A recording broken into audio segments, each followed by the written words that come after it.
sa XP, gano'n. Ganun pa rin talaga eh. Kasi gusto mo talagang makalamang, but nandito yung plano na rotation na Team Liquid PH. Parehas lang ng Maro Esports na XP yung dalaw. Yun na nga, early XP rotation, but Sanji with an early furthered airstrike, early punishment to Ken. Nabakuran din doon si Draven. This is something you don't want. Pero may Yusha? responde rin mula sa kupunan ng Maro. Dalawa ang iikot. Yusha with the chaos and he will punish Sanji as well.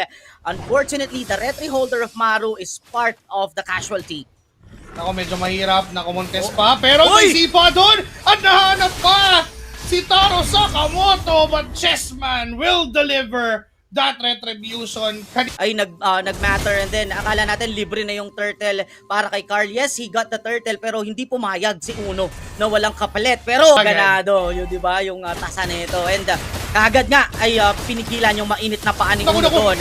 Pero sa taas naman ang aksyon, takbo ang pupuruhan ni Carl TZ once again. Carl Tusok, hindi pa siya tapos, pipirmahan pa nila doon. Pero si Taro Sakamoto ang kukuning kapalit na lang ng Maro Esports. No doubt. Pero yung damage output, but here comes the flicker final slash si Sanji yung target, pero nandyan din yung heavy spin para kunin si Minju. Sanford's gonna go down. May mga plano naman yung Maro Esports, di ba? Kaya nga tingnan mo, 6-6 yung score natin.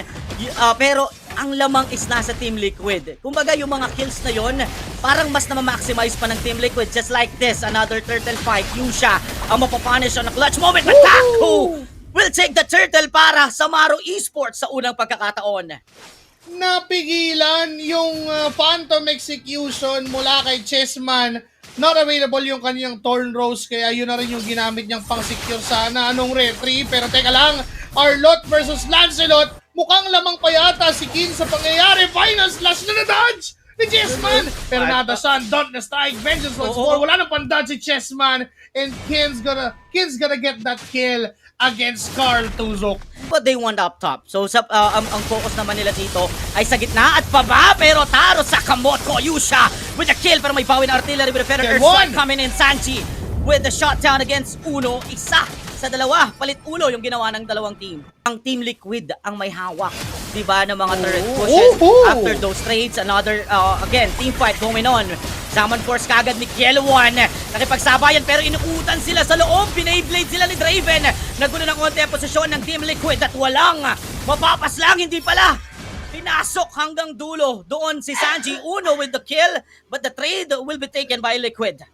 Ganda pa din nung nakuha ng Maro Esports. They were able to take down Sanji in the process. Kapalit lamang ng XP later, but Chessman, tinahitahin na yung mga minions. Ito na yung lamang na gusto niya. Alam niyang walang heavy spin. Itong si Draven, ito na yung oras para pumalag. Kiel1 on the other side. Summon Force sa harap. Pero si Yusha ang magiging kapalit at casualty. Yusha and Draven kapalit ni Taro Sakamoto. Team Liquid. Kung si Sanji ang trade kanina ng Maro Esports for Uno na nakalamang sila, ngayon lugi sila sa ulo at pagdating sa trade, but this time Carl Tusok masyadong napalalim pero buhay pa rin at tinakbuhan ang buong Maro. Feathered Earthstrike for the assist, but again Carl TZ na bumalik pa ay tinuluyan na nga doon ni Taku ng Maro Esports, but the 4 members of Team Liquid Philippines looking for a team fight down the middle lane. Si Uno, pumasok na, wala siyang dash, umikot na rin with a heavy spin, at si Minju yung naging target, napalalim at natanggal ng Maro Esports si Sanford. Easy na makalapit pa din, and it's up to Quinn and Draven. Silang dalawa yung vital players for the side of Maro Esports. For Carl TZ not to be able to get proximal doon sa Lord, pero nakuha na bigla ng Team Liquid PH yung possession. Ganun lang. Sanji with the artillery, with those feathered airstrike na zone out na nga nila. Nabakuran pa! Beautiful fist crack! Pero si Taro Sakamoto, mga kaibigan, nakakain ng mga bala. Draven with the Lord this time. Si Uno nga lang magiging kapalit. Makukuha din ni Carl TZ doon si Draven sa process na yun. Sanford nakabubuhay lang ay muling napas lang. Pipirma sa gitna. Still, Team Liquid losing that Lord after everything na binigay ni Sanji.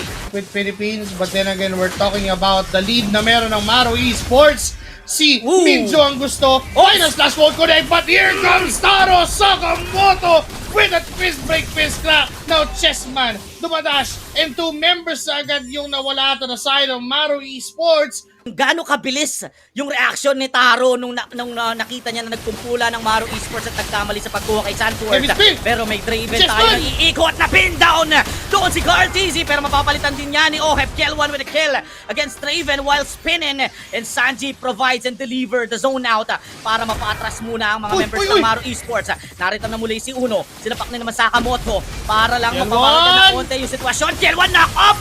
May sipa pa nga ba Summon Force para lang makatakas? Papalag pa rin sa loob. Etong si Sanford, pero nandun ang mga paro-paro ni Yusha para tunawin ang Hilda. Sanford goes down at nasa call ngayon ng Team Liquid Esports, lalo na yung mga atake ni Daddy JP, ni Taro Sakamoto.